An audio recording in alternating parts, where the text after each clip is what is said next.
It's a movement, it's a mission, and the people that work here are missionaries. The mission is to expand knowledge,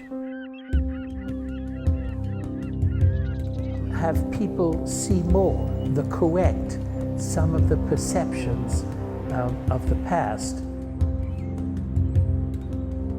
And it's also the staff. It's a relationship they have with the visuals and the objects. They too are on a voyage of discovery, as I have been all my life.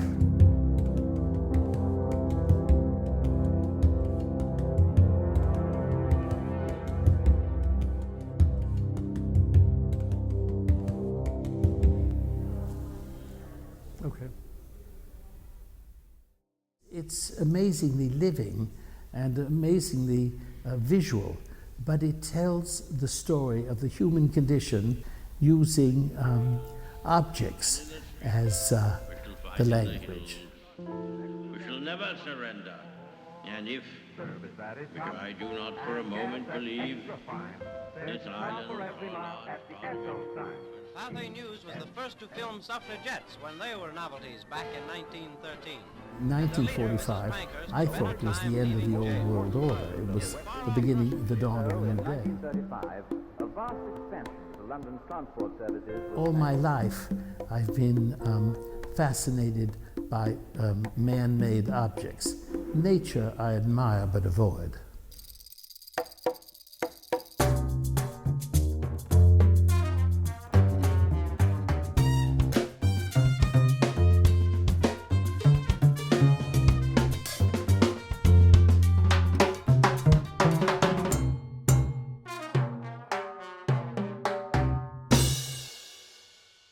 For everybody, the Wolfsonian is a very different experience. For me, it was always the unexpected experience, the museum that I had never seen another one like it, the only one in the world, really.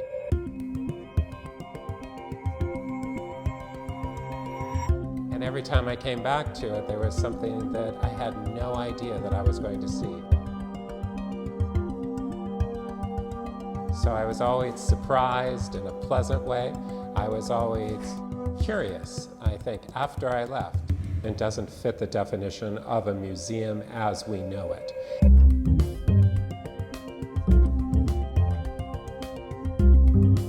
mean, there's toasters, there's exercise equipment, there's paintings, there's sculptures.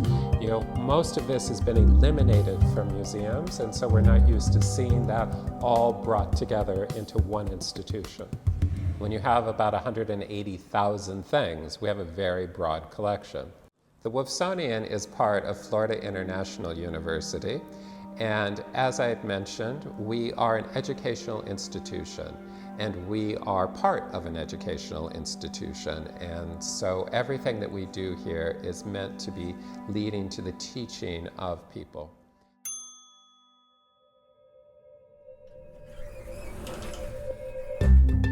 We're looking at objects that are from different countries, different time periods, and we unite them all under a shared idea so that people can see these things anew. And as a result of that, we can create very complex exhibitions, and that makes the Wolfsonian truly unique. This Art Deco district is an incredibly important part of the history of Miami Beach. This is the perfect location for the Wolfsonian because Mickey is not about making the same types of judgment. He was not trying to create a temple to culture, and that's really what the Metropolitan is and a lot of other museums. What he was trying to create was an institution that would help us understand all of human creations. The Wolfsonian is the repository of the material that defined the lives of the 20th century. And to support us means to support the history that's so important to our current lives. There was a number one object that I collected, and that did influence the rest of the story. It was a book. And I must say, in the end, I am proudest of my library. It's a remarkable library of, I think, almost 100,000 volumes between Genoa and Miami. Half of them were unknown in the New World, and I'm particularly proud of that. The objects that got away from me are the ones I most coveted. In the end, the Wolfsonian is a movement. I supply the alphabet, and they take the letters and create narratives.